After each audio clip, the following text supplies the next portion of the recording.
Solamente en Cristo, solamente en Él, la salvación se encuentra en Él. No hay otro nombre dado a los hombres, solamente en Cristo, solamente en Él. En San Juan 14 y el verso 6 dice Jesús: soy la verdad, soy el camino, también la vida. Nadie viene al Padre si no es por mí. Solamente en Cristo, solamente en Él, la salvación se encuentra en Él. No hay otro nombre dado a los hombres, solamente en Cristo, solamente en Él. Muy buenos días, hermanos, que Dios les bendiga. Qué bueno estar con todos ustedes hoy, domingo 26, para compartir en este rato de escuela dominical. Quiero que oremos y quiero que estemos pendientes también en nuestras oraciones, hermanos, de estar orando para que ya pronto podamos volver a abrir el templo. Se escucha que quizá a mediados de mayo es la fecha que se ha indicado, pero es incierto. Pero oremos hacia eso y que Dios pueda pues ampararnos en este tiempo de confinamiento. Pero vamos a ir al Señor en oración. Hoy seguimos el estudio que arrancó la semana pasada el hermano Arturo Vargas, hablando de por qué Dios permite las crisis y Dios en el tiempo de las crisis. Y hoy vamos a hablar acerca del trono de Dios, Él sentado en su trono, aún a pesar de la crisis. Vamos a orar. Padre, gracias por esta mañana, gracias por tu palabra y gracias por la esperanza que encontramos en ella. Y Señor, pedimos que tú pues reúnas a nosotros hoy en espíritu delante de ti para poder aprender, para poder, Señor, tomar consejo de tu palabra. Gracias por nuestra iglesia, gracias por todo lo que hemos podido experimentar en este tiempo, sea, Señor, que nos haya incomodado o no, y las lecciones que hemos podido aprender, y pido que podamos hoy, Señor, glorificarte, alabarte, porque sabemos que tú estás en el trono. Y gracias, Señor, y pedimos que nos guíes en este tiempo, en el nombre de Cristo Jesús. Amén. Hermanos, en esta primera parte, quiero que busquen en sus Biblias en Salmos capítulo 9 para iniciar, y vamos a ver casi solo el libro de Salmos en esta mañana, y para tomar un criterio, una pincelada, una vistada pequeña a lo que es el trono de Dios y qué significa esto para nosotros. Es un mensaje, un momento de aprendizaje, porque nosotros nunca hablamos del trono, nunca enseñamos mucho acerca del trono, a pesar de que sabemos que Dios está sentado en un trono. Pero ¿qué significa esto? Y especialmente en estos tiempos de crisis, para nosotros eso, ¿qué relevancia tiene? Con esto, quiero que se ubique en su mente y en su corazón, de alguna manera, sentado allí, delante de Dios, al pie de su trono. Como si fuésemos los niños en la escuela dominical, sentados alrededor del maestro o la maestra, escuchando qué es lo que nos va a enseñar. Y vamos a mirar hacia Dios, vamos a mirar hacia donde Él está sentado, en ese trono eterno que Él tiene. Y quiero que nos mantengamos ahí por unos minutos. Dios tiene un trono, y ese trono representa muchas cosas diferentes en la Biblia. Nosotros, mientras estamos sentados contemplando a Dios sentado en su trono, tratemos de mirar hacia la tierra, hacia abajo, porque Él dice que está arriba sobre nosotros. Nosotros estamos abajo. Miremos hacia abajo, de perspectiva a Dios, y miremos la tierra por un momento. Imaginémonos al hombre, y vemos al hombre, porque lo estamos viviendo, enfrentando tiempos difíciles que muchos nunca han vivido, nunca han experimentado crisis, nunca han experimentado pérdida de trabajo por algo así. Se han experimentado enfermedades, se han experimentado muchas cosas, pero esto parece ser algo que el mundo completo lo vive. La última vez que se experimentó algo mundial que fuese llamado una crisis fue la Segunda Guerra Mundial, y no todos los países fueron afectados por ese tema. Pero estamos viendo donde reina el temor, porque hay mucho temor. Se ve en las calles cuando la gente, pues salimos a comprar y hacer nuestros mandados que son necesarios para el día a día. Personas completamente vestidas, con sus guantes, su máscara, su mascarilla, y otros que no andan ningún tipo de implementos para protegerse. Vemos que la actitud de unos es un temor hacia contagiarse. Hay mucho temor, hay incertidumbre en el temor. También vemos confusión. Solo basta tratar de mantenerse al día con qué placa va con cuál y qué tipo hasta dónde puedo llegar sin que me hagan una multa. Es confuso porque recibimos mensajes, los mensajes se transmiten, a veces se transmiten por segundos y terceros. Entonces hay mucha confusión en cuanto a mi trabajo. ¿Cómo vamos a hacer cuando regresemos? Vamos a tener diferentes aspectos. Nadie está comunicando como tiene que ser porque nadie sabe qué comunicar. Entonces reina la confusión. En el hombre también hay mucha frustración, proyectos detenidos, hay metas que no se han cumplido, hay cosas económicas que han sucedido que usted llevaba un plan quizá de sacar adelante ciertas tareas, parado. Entonces se frustra, yo me frustro. Esto es también causa de mucha depresión. Hay gente deprimida, dicen que las ventas de medicamentos antidepresión están por las nubes, porque las personas se deprimen. Al ver que la vida no continúa como normal, la gente entra, el humor general es deprimido, y las personas que sufren con cuadros de depresión se deprimen. Ya médicamente están necesitando ser levantados con algún tipo de medicina para poder mantenerse estables. Y para variar quizás sus objetos de seguridad, amigos, trabajo, salidas, ya no se le permite hacerlo. Entonces, con más razón se deprime. Todo esto, el hombre está en un desacomodo general. Todo cambia, todo cambió, y cambió muy rápido. No es que esto se publicó en un periódico y empezó a escucharse del tema y fue creciendo y creciendo. No, esto llegó de golpe.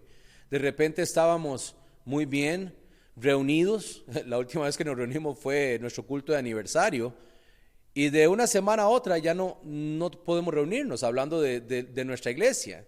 Usted de repente ya no puede ir a su trabajo, ya no puede viajar, ya se le canceló esto, se le canceló lo otro. Entonces todo cambió, y aquí está el hombre. Estamos allá arriba con Dios. Recuerde que estamos allá con Dios en el trono, sentados considerando a Dios, viendo esto allá abajo en la tierra. Lastimosamente, amigos y hermanos que están aquí hoy en la transmisión y escuchando, la omnisciencia no es un atributo humano. El hombre deseara saber qué va a suceder, pero no puede. Nosotros no tenemos el lujo de una perspectiva al futuro. Nosotros podemos planear el futuro, pero la Biblia es muy clara cuando dice: hágalo y diga, ore si Dios quiere. Yo no puedo ver una bolita de cristal y pretender saber cuándo terminan las cosas o qué va a ser el resultado de estas cosas. Nadie puede. Solo Dios tiene esa perspectiva, esa característica en su ser. Entonces, por más que quisiéramos, Dios es el único que tiene este privilegio. Por más que quisiéramos saber y oramos que Dios nos muestre, al final del día somos seres humanos y solo Dios puede saber qué sucede. Esto obliga al hombre, quien quiera que sea, a mirar al cielo, y obliga al hombre a sentarse delante de Dios, mirar y expresar sus expresiones religiosas y depender de Dios y admitir que es débil, que el hombre no está en control. Ni los hombres más poderosos del mundo han podido frenar algo tan simple y tan pequeño como esta bacteria, este virus. No han podido. Están gastando millones y millones para hacerlo. Están buscando a los mejores médicos, científicos, buscando en el pasado resultados de cosas que han hecho, tratando de implementar inclusive medicamentos de algo, de alguna bacteria que ha sido similar, pero no están en control. Se escucha a personas que nunca hablan de Dios, que nunca expresan una palabra amable hacia el creyente o aquellos que sí creemos en Dios. Ore por nosotros. ¿Qué dice eso de esta persona? Que no tiene la menor idea cómo proceder. Y está de alguna forma queriendo que Dios le ampare y le dé respuestas. Y Dios, que está en su trono, mira esto, lo observa, lo está viendo. Nosotros, cuando buscamos el auxilio de Dios, el hombre, cuando busca el auxilio de Dios, cae en un problema serio. Porque el hombre quiere buscar a un Dios que realmente no conoce y no entiende su forma de trabajar y mucho menos el fin con el que Dios trabaja. Y al no recibir respuestas inmediatas o una resolución de un problema, el hombre dice, entonces quizá Dios ya no quiere nada con nosotros. Quizá Dios no tiene nada realmente, es una solución para nosotros. Entonces mira al cielo otra vez en confusión. Pero Dios está sentado en su trono mirando todas estas cosas. El fin de lo que Dios hace y los planes que Él tiene para el hombre son dos cosas, son muy diferentes a lo que yo creo que Dios debe hacer.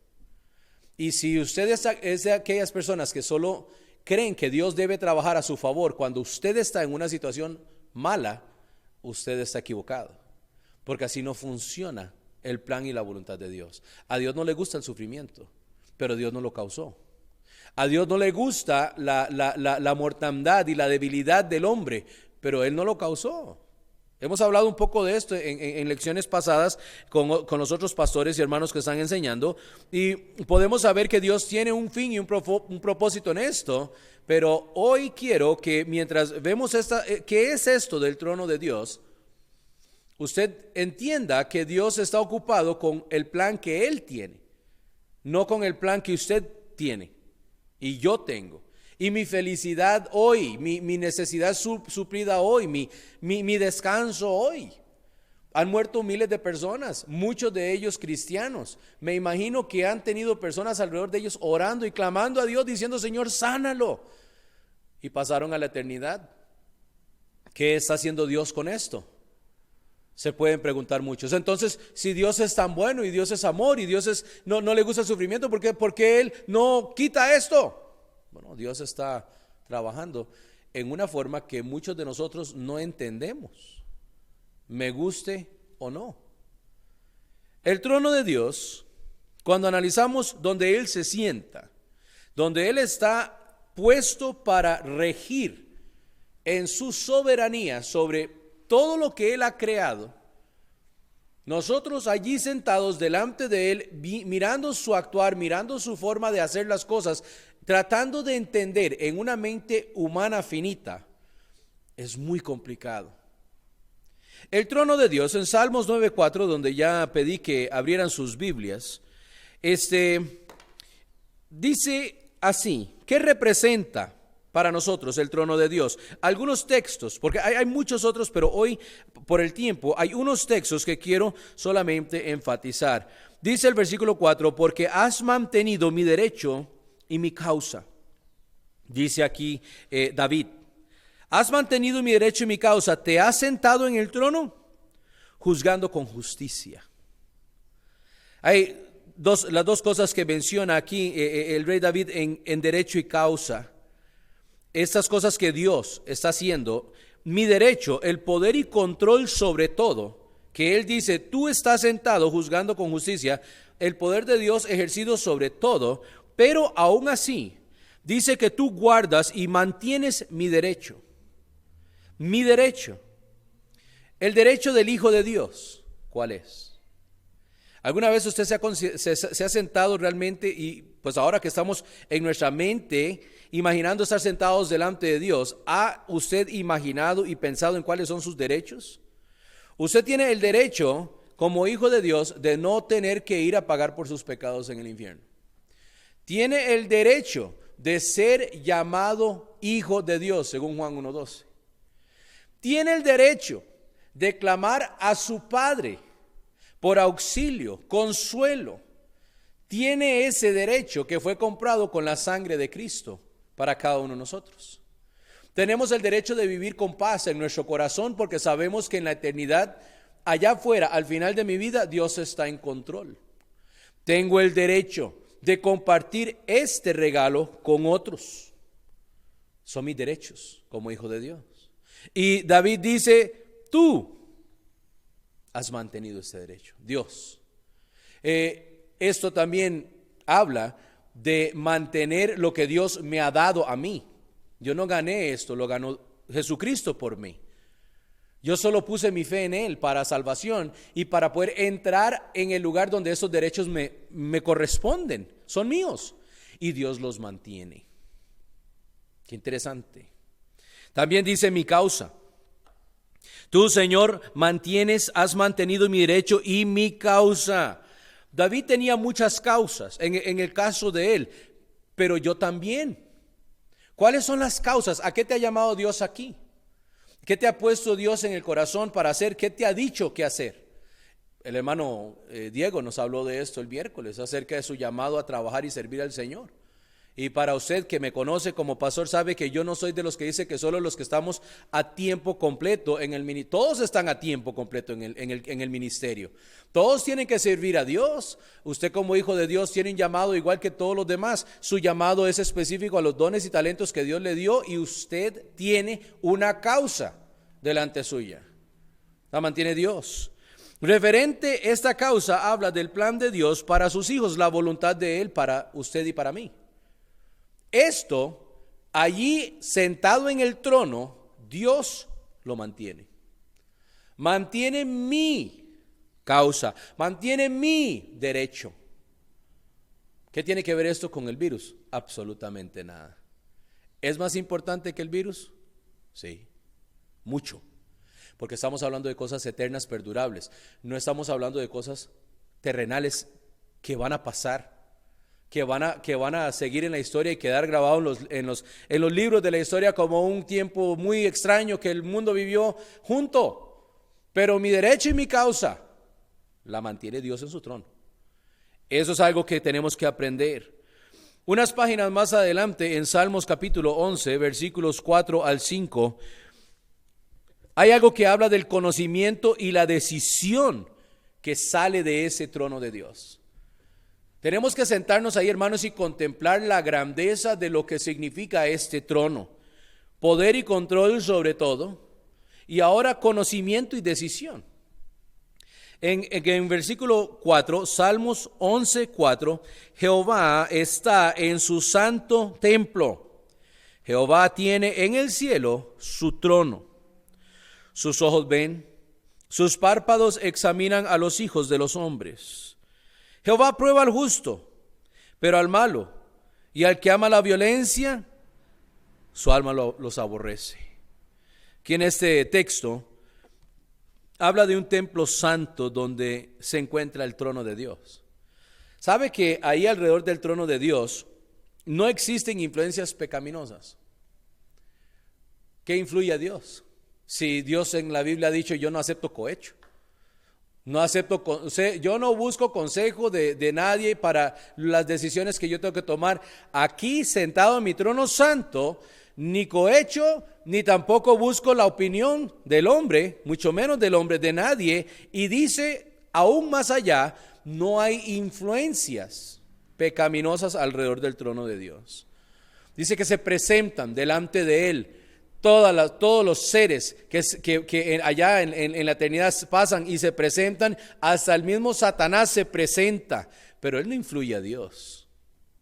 Él no influye sus decisiones, su control, su poder, su justicia, no le influye. Él viene a reportarse. Lea el libro de Job, cuando Dios le dice, ¿qué andabas haciendo? No era una pregunta para él informarse, era una pregunta para que el diablo supiera que yo estoy pendiente de lo que usted hace. Sé muy bien cómo usted se mueve, si yo te hice. y tú caíste, te tuve que echar. Dios está muy pendiente. No hay influencias pecaminosas alrededor del trono de Dios. Dice que está en el cielo, está en el santo templo. Jehová tiene en el cielo su trono. En muchas partes de la Biblia, aquí, Isaías 55, 7 y 8, y muchas otras partes en Hechos, y vamos a ver uno de esos textos en un momento, dice que yo estoy por encima. Lo demás está por debajo de mí. Nosotros, aún como seres humanos, entendemos lo que significa que alguien esté por encima de mí. Significa que esa persona es la que tiene el dominio, es la que tiene el control. Esa es la persona que manda, en otras palabras. Cuando esa persona dice sí o no, es sí o no. Yo no puedo cambiar eso. Yo estoy por debajo de esas jerarquías que el hombre muy bien ha distorsionado. La de Dios es única y nadie está sobre Dios. Dice aquí, Él está sobre todo, arriba, en el cielo. Yo no estoy ahí, voy para ahí. Y en mi mente ahorita imagino estar allí sentado contemplando ese trono de Dios, que debe ser algo que el hombre no puede explicar ni diseñar. Te ven muchos dibujitos y muchas cosas que la gente ha hecho tratando de en su imaginación crear lo que ellos pretenden que es el trono de Dios. Pero verlo, estar sentado ahí con Él ahí haciendo juicio y justicia a todo el universo, yo solo puedo contemplar y saber, Él está arriba de mí. Cuando está en el cielo, controla todo. Dice, sus ojos ven, ahí en la parte B del versículo 4, sus ojos ven todo. Dios es omnisciente y es omnipresente. Eso significa que todas las cosas que usted y yo vamos a hacer, Dios las ve, todo. No es una cuestión de que usted debe sentir que Dios anda rastreando a usted para ver en qué momento lo va a disciplinar o le va a castigar. No, debe ser como los ojos de un padre responsable sobre sus hijos. Como cuando usted jugaba en el parque y hacía cosas pequeño y la seguridad suya radicaba en el hecho de que ahí estaba papá o mamá mirándote. Estaban con sus ojos puestos en usted e inconscientemente usted, como un niño inocente, los miraba. Usted quería ver que los ojos de ellos podían verle a usted. Y cuando usted no miraba los ojos de su papá, no miraba los ojos de su mamá, usted se asustaba. A usted le daba miedo. A muchos niños y se ponen a llorar porque no ven quién es el que está allí cuidándoles. Entonces, cuando dice la Biblia que sus ojos ven todo, es porque sus ojos ven todo. Y ve lo justo y también ve lo injusto. ¿Por qué Dios permite tanta injusticia? Mire los niños, mire las familias sufriendo y los problemas que tenemos. Dios lo ve. Dios lo está viendo.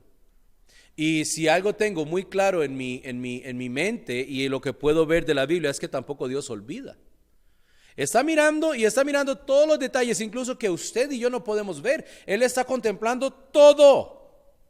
Esta pelota, este globo que llamamos tierra, que llamamos nuestro hogar aquí en este universo, todo lo que sucede sobre esta tierra, Él lo ve. Él está sentado en su trono, arriba, viendo, justo o injusto. Dice en la siguiente parte, en el versículo 5, que Jehová prueba al justo. Si lo está viendo, y está viendo al justo y el injusto, dice, prueba al justo.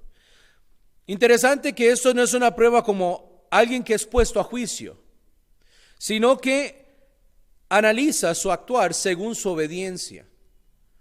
Las cosas que suceden alrededor del hombre, la Biblia dice que Dios no tienta a nadie ni puede ser tentado. Él permite cosas suceder en mi vida que entran en mi vallado de protección. Esto lo hemos visto antes. Cosas que entran a mi vallado, Dios las permite porque sabe que yo puedo lidiar con ellas.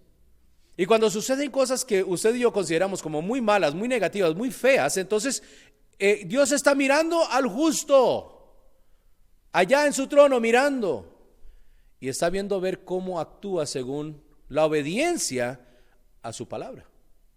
El principio bíblico, cómo va a comportarse con ese comentario que a usted no le gustó, ese chisme, esa actitud, ese suceso, ese accidente, cualquier cosa. Y Dios mira a sus hijos, al justo, y ve cómo se mueven en esas escenas complicadas. ¿Están aplicando el refrenar su lengua? ¿Usted guardar su lengua? ¿Cómo nos cuesta guardar la lengua? ¿Está guardando usted su actitud? ¿Está guardando usted su forma de actuar cuando sucede algo que a usted no le parece? Dios está mirando al justo y Él está analizando, pensando, viendo, tomando nota. No que ocupe Él tomar notas para recordar, pero es algo para que usted y yo entendamos, lo tiene muy presente. Al injusto, dice, aborrece al malo también. Y al malo, en ese versículo, su alma lo aborrece. Aborrecer algo es odiar algo. Y el malo, el que va detrás de la maldad y todo lo que nosotros y la Biblia dice que está mal, va a ser juzgado según sus obras, a su tiempo. Hay muchos factores que suceden a raíz de lo que estamos viviendo. Crimen, robos, asaltos y personas que están haciendo maldad, más de lo normal. Dios está viendo a ellos. Y estos hombres y mujeres, estas personas van a ser juzgados por lo que están haciendo. No, pero yo quiero que sea ya. Usted no está sentado en el trono. No es su tiempo, no es mi tiempo, es Dios. Él está mirando las cosas, sea en esta vida o en la próxima. Eso va a ser juzgado. Entonces usted puede tener la tranquilidad de que de aquí donde estamos sentados contemplando a Dios mientras Él mira al hombre allá, el justo y el injusto, van a ser recompensados, dice la Biblia, según sus obras, pero al tiempo de Dios. Este es el lugar del trono de Dios. Allí es donde se mueve ese criterio, es alrededor del trono de Él, en el que Él está sentado. El tiempo de Dios es muy diferente al tiempo de nosotros. De hecho, Dios ni siquiera vive en el tiempo. Vive fuera del tiempo. El tiempo es algo a favor nuestro, no a favor de Dios. Dios no ocupa el tiempo, Dios no vive considerando el tiempo, pero cuando habla del tiempo, habla a favor de nosotros. Entonces, a que no suceda como yo pienso debe suceder en el tiempo, el que está sentado en el trono no usa un reloj, ni siquiera usa un calendario, no lo necesita. Dios es.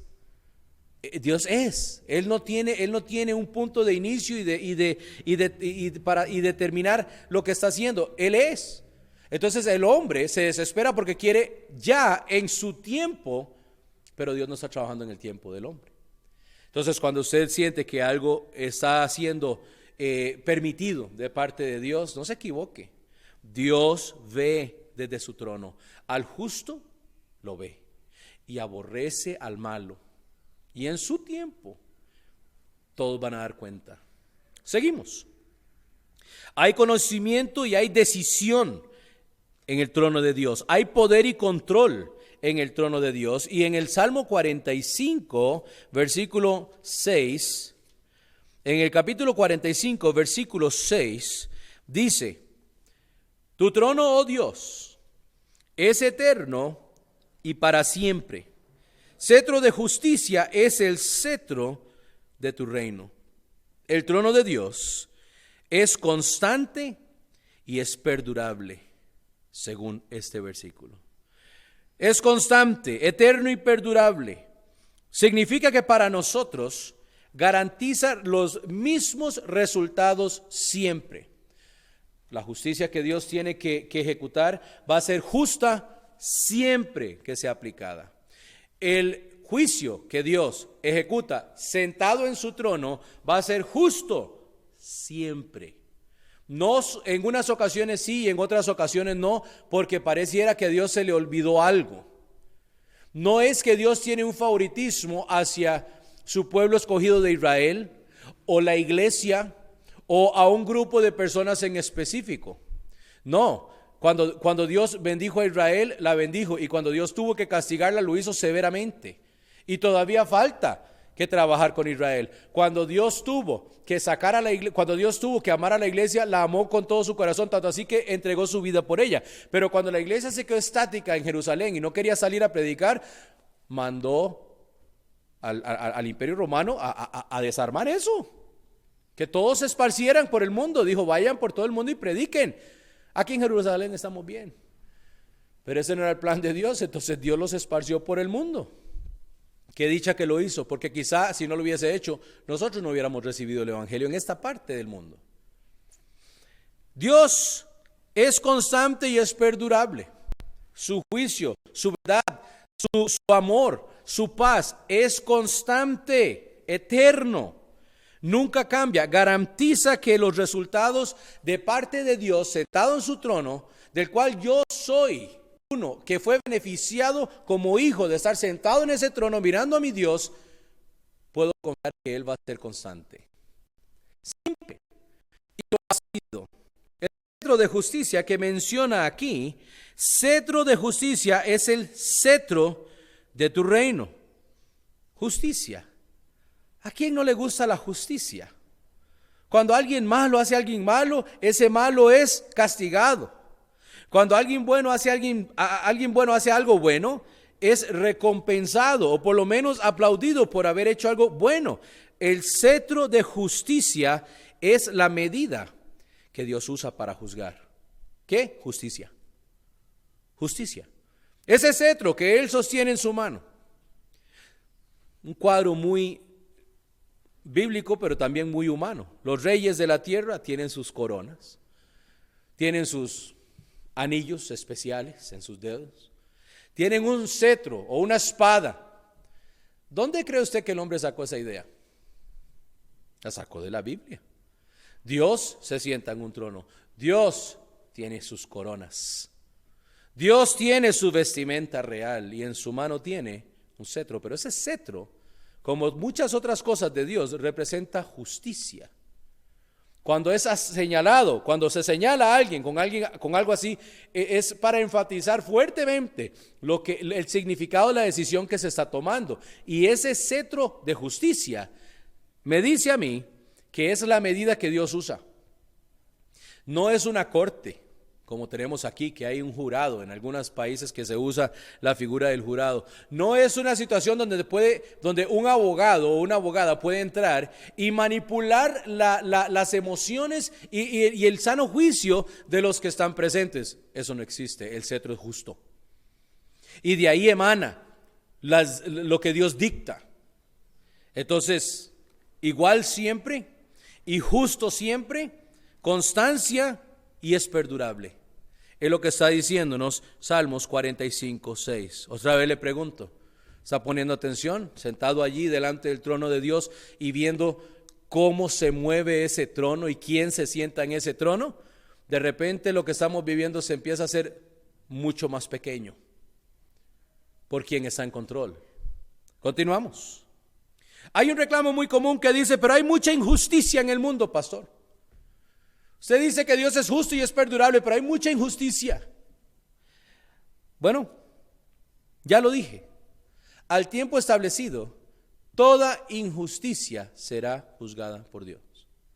Si a usted le gusta, la semana pasada hablaba un poco acerca de los eventos futuros y cómo va a suceder cosas como el rapto de la iglesia y las señales que vendrán y a quién se le está hablando, ese tipo de cosas. Al final de la Biblia, siguiendo en ese cuadro escatológico, hay un juicio que se llama el juicio del gran trono blanco. Ese juicio dice que Dios reúne a todos los muertos de todos los siglos y los levanta de sus tumbas, sean aquellos que fueron comidos por tiburones, como preguntan muchas cosas, hayan sido pulverizados en un bombardeo o en una guerra, y van a levantarse en su espíritu y se van a parar delante de Dios. Dice esos son los textos que nosotros leemos y nos gusta, cuando dice que toda rodilla se va a doblar. Y toda rodilla y toda boca va a clamar que Él es Dios. ¿Y sabe dónde está sentado? En su trono. Tiene libros abiertos, libros de obras. Dice que cada uno se va a abrir el libro de la vida del Cordero. Y dice que cualquiera que no se haya inscrito en ese libro de vida va a ser enviado al infierno. Pero tengo noticias para usted que escucha esta mañana. Si usted está en ese juicio, automáticamente usted no está escrito en ese libro. Pero el proceso legal que Dios tiene que llevar, el justo juicio, dicta que tiene que revisar el récord de cómo están las cosas. Dice, fulano de tal, no está. Entonces, como no está en el libro de la vida, va a tener que ser sentenciado a la condenación. Pero vamos a abrir el otro libro, el libro de las obras. Y vamos a ver las obras justas e injustas que suceden aquí, y va a ser juzgado según sus obras. Ahí es donde tenemos una idea clara de que en el infierno hay diferentes niveles de sufrimiento. Porque no podemos comparar las obras de quizá un joven que muere sin Cristo, que vivió una vida regular, a uno de estos déspotas de la historia que han asesinado a millones de personas por el poder o por dinero. Entonces Dios va a ver todas esas obras porque las está mirando ya. Él está, dice, mirando y viendo al hombre. Ese juicio es el cierre final de todas las injusticias que han existido en toda la eternidad. Pero lo hace Dios al tiempo establecido que Él determina. Eso es lo interesante de esto. Por eso es muy bueno estar del lado correcto de la historia bíblica, y en el caso de nosotros los creyentes, eso es tener a Cristo en nuestro corazón. Porque estar al lado incorrecto de lo que la Biblia enseña y la historia bíblica, la declaración bíblica del pecado del hombre y Dios que envía a Cristo a pagar por el pecado para que nosotros fuésemos puestos en justicia, justificados delante de Dios, entonces nosotros vamos a estar a ese lado de la condenación, porque es justo y es al tiempo de Dios. Lo mencioné hace unos minutos y lo repito, la felicidad inmediata del hombre no es ni puede ser la función o esencia de la justicia de Dios. El plan que Él ejecutó en la humanidad al ponernos en la tierra y caminar a través del tiempo que hemos estado aquí, el plan no va a ser interrumpido porque usted y yo estemos incómodos con algo que sucede aquí a raíz del pecado. Simplemente tenemos que atravesar ese valle de la muerte, como dice el Salmo, y aún así dice, Jehová estará con nosotros, va a estar conmigo, va a guiarnos. Entonces, usted y yo sabemos que la injusticia no es un reclamo que el hombre puede hacerle a Dios. Si al final la misma justicia que el hombre siente que debe ejecutarse ya, Dios está mirando y está viendo y Él está en su trono y al final, sentado sobre ese trono, Él va a juzgar justamente en el momento que Él determinó. No se equivoque con esto. Hay control, poder, hay conocimiento y decisión en el trono de Dios y hay constancia y es perdurable por los siglos de los siglos, para nosotros. Continuamos, hermanos, y un ejemplo de esto para que usted lo tenga claro. Piensa en lo siguiente: hay un crimen que se comete. Alguien hace una maldad. Se atrapa a esa persona. El policía le lee sus derechos. Usted tiene el derecho a permanecer en silencio. Cualquier cosa que diga podrá ser usado en su contra. Tiene derecho a un abogado. Todos los derechos. Se lleva a esa persona a una prisión.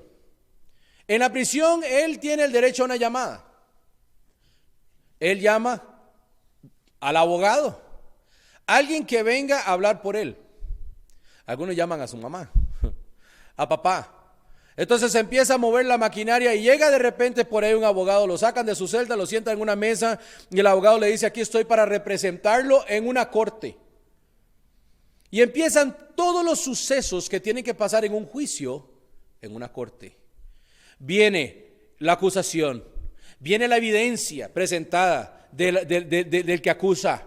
Después el que defiende se para y dice: no, eso no es cierto, porque la evidencia que yo presento, entonces está la evidencia contra la evidencia, y ahí va, hasta que al fin se toma una determinación clara de lo que sucedió. Ahí el juez viene, saca la información y él ejecuta. Él manda una determinación, culpable o inocente, según todo lo que se ve aquí, la evidencia. Y eso dura. Hay juicios que duran años para que lleguen a una conclusión sana, para que nadie sea condenado injustamente, para que no se haga algo donde no sea violento en los derechos de una persona, que quizá agarraron al equivocado, quizá era bajito, gordito y pelón, y iba pasando otro bajito, gordito y pelón en el momento y agarraron a él, y el otro anda libre. Pero ya se determina, el juez lo hace. Si el hombre entiende que hay que llevar un proceso legal antes de ejecutar una sentencia sobre la vida de una persona, ¿cuánto más cree usted que Dios tiene que hacerlo bien? ¿Cuánto más usted considera que Dios tiene que tener todos los detalles del caso correctos, evidenciados, para que Él pueda decir culpable? Eso se toma su tiempo. Y otra vez es algo que sucede en el tiempo de Dios, no en el tiempo nuestro. Aunque yo quiera pararme aquí y señalar a Dios allá sentado en su trono y decir: usted no es justo. Las personas que dicen eso no entienden la justicia de Dios, ni tampoco cómo funciona, ni el plan que Dios tiene para hacer toda la ejecución de justicia en el momento que Él ha determinado. Tenga mucho cuidado con eso. En Salmo 89, 14, la base, es interesante, la base de las decisiones de Dios: justicia, juicio, palabras que ya he usado repetidas veces en este mensaje. Quiero que usted entienda algo. 89, 14 de Salmos dice: justicia y juicio son el cimiento de tu trono. Misericordia y verdad van delante de tu rostro. Es interesante. Se dice, qué poético, qué bonito lo está escribiendo aquí el salmista. Sí, justicia, cimiento y misericordia y verdad. ¿Pero qué significa? ¿Qué significa? Justicia y juicio es el cimiento de donde Dios se sienta. O sea, es la base de donde sale lo que va a salir de Dios. Y dice que lo que sale, lo que procede de la justicia y el juicio, es misericordia y verdad. Quiero poner esto pues ¿cómo funciona?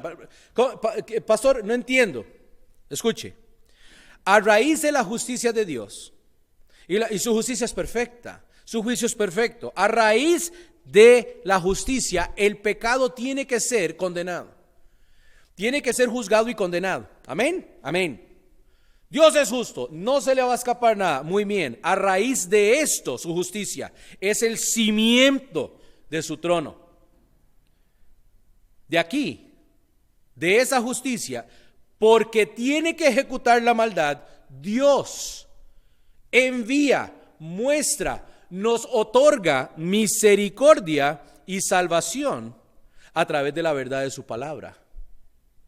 Ya que el pecado tiene que ser condenado y Dios está mirando al hombre, y dice la Biblia que Dios ama al hombre, porque de tal manera amó Dios al mundo, que ha dado a su Hijo unigénito para que todo aquel que en Él cree no se pierda bajo la justicia, mas tenga vida eterna. Entonces Dios dice, a raíz de mi justicia, yo tengo que mostrar misericordia, y la misericordia que Dios mostró es el plan de salvación que usted y yo tenemos que aceptar o no.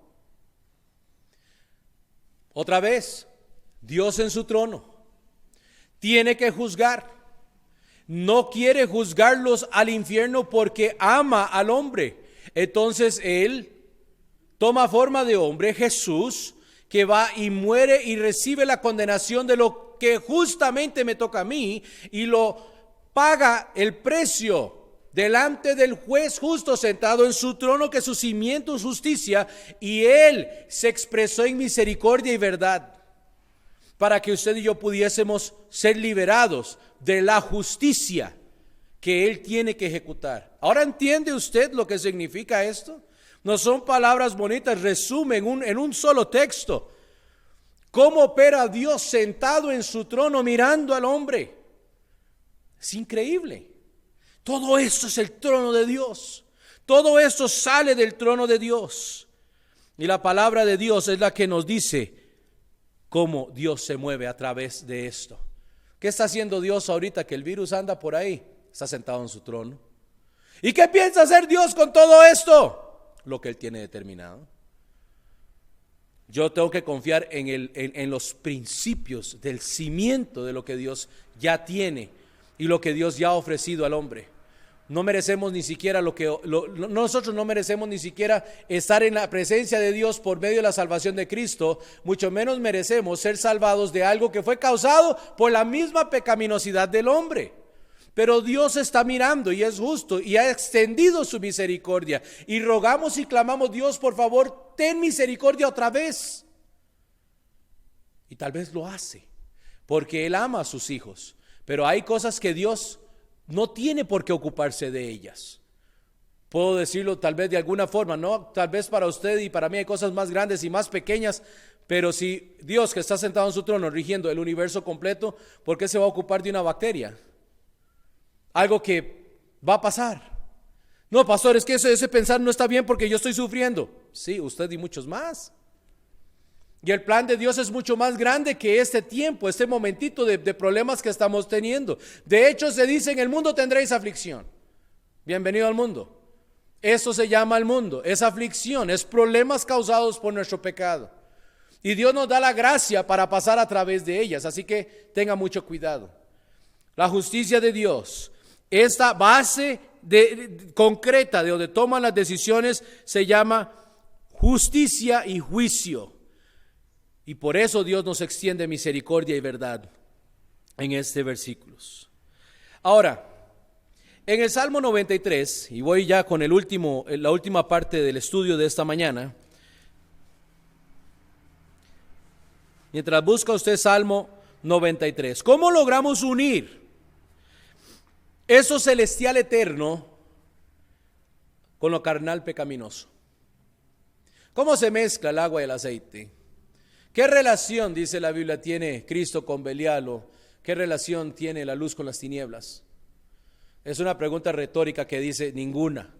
No hay forma de armonizar esas dos cosas ni hacerlas trabajar juntas. No existe. Entonces, ¿cómo unimos esto? Este trono de Dios a este mundo tan malo. ¿Cómo podemos unirlos? Aquí en Salmo 93, quiero que vea esto. Jehová reina, dice, se vistió de magnificencia. Jehová se vistió y se ciñó de poder. Afirmó también el mundo y no se moverá. Firme es tu trono desde entonces, tú eres eternamente. Ese es Dios. Lo que sigue es un cuadro del hombre. Alzaron los ríos, oh Jehová, los ríos alzaron su sonido, alzaron los ríos sus ondas. Eso somos nosotros. Jehová en las alturas es más poderoso que el estruendo de muchas aguas, más que las recias ondas del mar. Esa es la descripción de nosotros. Como un agua líquida que se mueve para todo lado y siempre busca el camino más fácil. Bulla, bulla, bulla. Y se ve como precioso. Si usted alguna vez va al mar y ve las olas romper, no hay una igual. Y se ve como un caos, es un caos precioso, pero es un caos. Así dice que es el hombre, mucha bulla, Dios no. Y al final tus testimonios son muy firmes, la santidad conviene a tu casa, oh Jehová, por los siglos y para siempre. La primera cosa para unir es reconocer que Dios, su trono es firme, Él no va a cambiar. La palabra de Dios es la misma ayer, hoy, para siempre. Ese versículo lo conocemos de memoria todos los que hemos estado en la iglesia algún tiempo y decimos amén porque sabemos que por lo menos hay algo en nuestra vida que no se mueve, no cambia. La palabra de Dios, su trono es firme, Él no va a cambiar. Por más que el hombre reclame, señale, diga, critique, maldiga el nombre de Dios, Él no va a cambiar. Acabamos de ver unas 6 cositas acerca de su trono. Y aquí dice, son firmes. Firmes, no cambian. Nunca van a cambiar. Dios no tiene por qué cambiar. Dios no ha hecho nada malo. Dios no es el que desobedeció. Dios no es el que ha sido rebelde. Es su creación la que ha sido rebelde. Entonces Él es firme. Y recuerde bien lo que ya hemos visto. Pero el hombre es muy tambaleante y vacilante, como acabamos de ver en ese cuadro del agua y un río turbulento que baja. Así es el hombre. Uy, pero Dios no cambia. El hombre dice y se mueve y revienta contra las piedras y adiós, eso es, wow, yo los hice. Y si quisiera los deshago también. Pero Él deja que el hombre haga su bulla y haga su turbulencia, y se mueva y se agite. Él no lo hace. Él es firme. Compara al hombre con algo que es tan cambiante como el agua líquida. Los dos aspectos requieren una forma de convergencia, unirse de alguna manera. Y Dios provee esto, el testimonio de su existencia. El testimonio y su exigencia también. ¿Cuál es la exigencia de Dios? Dios le dice al hombre, arrepiéntase, arrepiéntase. Yo estoy aquí en mi trono. Yo estoy aquí sentado sobre justicia y te extiendo misericordia para decirte, arrepiéntete. Usted que se tambalea, usted que vacila. Yo no estoy vacilando. Una vez usted tiene una conversación con una persona inmovible, dice, ay, sí, qué difícil, qué duro, qué jupón, decimos. Dios no es nada de eso, simplemente es firme. No tiene por qué cambiar. Y tiene que converger de alguna manera. Entonces Él dice, aquí estoy firme en mi justicia y exijo de usted salvación y exijo de usted santidad. Así es como convergen.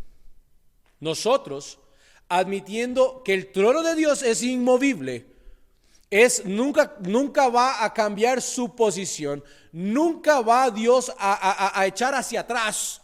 Y Él dice, requiero de ustedes salvación. Y cuando sean salvos, cuando ustedes tomen la decisión de aceptar la misericordia que yo extendí, entonces van a vivir en santidad. Así es como se converge lo inmovible con lo tambaleante y vacilante. Es que lo que se mueve y se vacila y que no toma, siempre tomando el curso más fácil, se ajuste a la justicia de Dios. Así es como se hace. Analice lo siguiente. Dios 3 veces santo pide salvación y santidad al hombre. Al lograrlo, al lograr la relación, al lograr yo ser llamado hijo de Dios, todo beneficio que fluye del trono es para todo aquel que acepta sus términos. Si usted ha estado conmigo sentado allí a la diestra de Dios, a sus pies ante el trono, escuchando este mensaje esta mañana, este estudio, usted ha podido decir, amén. Qué grande es el trono de Dios. Y hermanos, son unas pocas cosas. Eso es una parte del estudio que estamos tratando de llevar para animar el corazón del creyente. El creyente dice, amén. Ya no es tan difícil, lo que está alrededor mío ya realmente es muy insignificante comparado al Dios que yo tengo, sí. Pero si usted no tiene a Cristo, si usted es una de esas personas que está ahí reclamando de lejos a Dios por lo que usted cree que debe ser, porque usted siente que quizá el trono debería estar usted sentado, a usted no le ha gustado lo que Dios tiene en sus planes. Pero te guste o no, la firmeza del trono y la justicia de Él exige de usted, pecador, que usted se acomode a lo que Él quiere. Dice, afirmó el mundo y no se moverá. Afirmó el mundo y no se moverá. Y si le queda duda, vea lo que dice el 103:19. 103:19. Jehová estableció en los cielos su trono y su reino domina sobre todos. Por si queda duda. Y hay muchos versículos, mayormente en el Antiguo Testamento, que expresan esto de Dios. Créalo, entiéndalo, acéptelo y muévase usted hacia Dios. Y no espere usted que Dios cambie su forma de operar para que usted sea feliz por un tiempo y hasta que usted vuelva a cometer otro error o vuelva a suceder una situación que a usted no le parezca. Dios no va a cambiar así. Él no existe por nosotros, nosotros existimos por Él. Entonces tenemos que cambiar. Dice Hechos 7:49, y concluyo con esto: el cielo es mi trono. Una frase del versículo, Hechos 7:49, el cielo es mi trono y la tierra es el estrado de mis pies. Nosotros estamos literalmente a los pies de Dios. Este lugar es donde Él pone sus pies mientras está sentado en su trono. Yo, sentado delante del trono de Dios, puedo decir: wow, qué grande es Dios, qué justo es Dios. Como hemos podido visualizar en esta mañana, hermanos, es posible que el creyente sepa que Dios sabe. Usted puede saber que Dios sabe lo que está pasando en su vida, y Él está en completo control de los sucesos actuales y siempre. Entonces, volviendo al inicio, aquel que está experimentando temor, usted puede convertir su temor en confianza que Dios está en el trono y está en control. Hermanos, si usted ha querido de verdad analizar la actitud de los líderes de nuestro país, los líderes de todos los países que están sufriendo esto, ninguno ha acertado al 100%. Todavía están confundidos. Están tratando de mantener el orden y la paz. Están tratando de alguna forma dar una pequeña, no sé, esperanza de que en tal vez tal fecha, si usan mascarillas y si usan guantes y se bañan en alcohol en gel y vamos a estar tratando. Dios no tiene que tratar, Él es. Puede cambiar su confusión en conocimiento. ¿De qué? La voluntad de Dios. No cuándo va a terminar esta pandemia. La voluntad de Dios para su vida, para lo que Él ya le dijo que hacer. Pero ahí está sentado, encerrado, diciendo: no, ya no puedo hacer nada. No cambia la voluntad de Dios. Entonces cambia su confusión en conocimiento. Dios está en control. Cambiar su frustración. Usted está frustrado en determinación de saber que Dios cumple sus promesas. Porque Él está sentado en el trono. No Carlos Alvarado, no Trump. Dios está en el trono. Él quita y pone reyes. Y ahí estoy yo delante de Él, viéndolo a Él ejecutar estas cosas. Y yo digo: yo puedo estar feliz, yo tengo que estar frustrado. Él está en control y deprimido. ¿Por qué? Si usted puede tener un propósito que tiene que cumplir con Dios, ¿dónde cabe la depresión ahí? Esto que está sucediendo, de alguna forma Dios lo tenía preparado para nosotros, para probarnos. Muchas conversaciones que hablan ahorita algunos pastores amigos y otros que comentan: ¿cómo quedará la iglesia cuando esto termine? Pues yo confío que usted, que tiene a Cristo, que es miembro de esta iglesia, usted va a estar aquí en su lugar cuando ya podamos volver. Y si usted va a andar allá apartado y débil y desanimado, entonces usted no entiende quién es Dios y quién está sentado en el trono controlando todo lo que sucede y mirando y juzgando. Eso es lo que usted tiene que aprender. Que Dios nos ayude, hermanos, a admitir nuestra debilidad libremente, admitir nuestras limitaciones libremente. Sí, Señor, somos débiles. Somos, Señor, no entendemos, necesitamos que tú nos guíes. Y yo puedo hacer eso allí ante el trono de Dios. Es un derecho que Él sostiene mío, que Él me dio, que yo acepté. Y puedo decir: bueno, Señor, aquí estoy, soy débil, confío en ti. Confío en ti. Dios en su trono en tiempos de crisis. Qué grande que es Dios. Padre, gracias por tu palabra y gracias, Señor, por lo que hemos aprendido. Unas cosas pocas, Señor, de tu trono. Pero con solo esta pincelada, Dios, uno se siente tranquilo, bendecido, feliz, animado a que mañana, Señor, sea lo que vaya a suceder, Señor, no nos preocupa, porque sabemos que es de tu trono que sale, Señor, la ejecución de las cosas, no del trono del hombre, no del vacilante y de aquel que cambia. Y ayúdanos, Señor, a tener fe, a abrir nuestros ojos espirituales un poco más, para que podamos, Dios, ser útiles a muchos que están alrededor de nosotros que desesperadamente lo ocupan, más en estos tiempos. Bendícenos, bendice nuestra iglesia, bendice a cada hermano y hermana que nos escucha, Señor, hoy, nuestros amigos allá afuera que están tal vez peleando Dios con su decisión de salvación. Yo pido, Señor, que escuchen y pongan atención al llamado que tú les estás haciendo, para que acepten tu justicia, acepten la misericordia y la verdad que les has ofrecido, para que no experimenten la justicia, Señor, en contra de ellos, sino a favor de ellos. Y gracias, Padre, por el tiempo que hemos compartido. Bendice el mensaje que sigue, Señor, en el nombre de Cristo Jesús. Amén.